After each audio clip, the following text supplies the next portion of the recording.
విజయాన్ని అందుకున్న శ్రీను గారు తన మాటల్లో మరి తన విజయాన్ని పంచుకుంటారు. చాలా సంతోషంగా ఉంది. మా టీం మెంబర్స్ చాలా చక్కగా ప్రదర్శించారు, బౌలింగ్ కానీ బ్యాటింగ్ కానీ. అయినా నాకు నమ్మకం ఉంది బ్యాటింగ్ విషయంలో, ఫీల్డింగ్ విషయంలో. నేను కూడా వీళ్ళకి ప్రత్యేక స్కోరింగ్ తీసుకున్నా, అనుకున్నటువంటి సర్కిల్ దాకా రావడం జరిగింది. ఇంకా ముందు ముందు కూడా ఇంకా చక్కటి ప్రదర్శన ఇస్తామని చెప్పి నా యొక్క అభిప్రాయం. ఏంటంటే మరి మీరు ఒకటే వికెట్ కోల్పోయి మరి 9 వికెట్ల విజయాన్ని అందుకున్నారు. ఆ ఫీలింగ్ మీకు ఎట్లా అనిపిస్తుంది?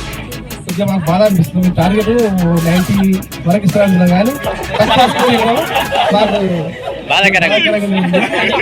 ఫీలింగ్ కూడా మీ ఉమేష్ ద్వారా మీ బౌలర్ ఫీల్డ్ లో దొరికిందని మేము అందరం వీక్షకులుగా చూసినాం.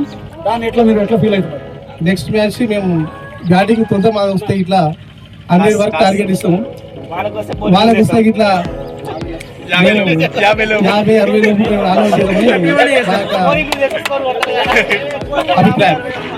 మా యొక్క ఫీల్డర్స్ కూడా చాలా చక్కగా ఫీల్డింగ్ చేశారు. ఉమేష్ చిన్న వయసులో కూడా చాలా చక్కగా క్యాచ్ పెట్టడం జరిగింది. అదేవిధంగా శ్రీశైలం చాలా చక్కగా బ్యాటింగ్ ప్రదర్శించడం జరిగింది. అదేవిధంగా సీనియర్ ఇట్లా ఇదే విధంగా కొనసాగాలని చెప్పి మా టీం సభ్యులకు ధన్యవాదాలు తెలియజేసుకుంటూ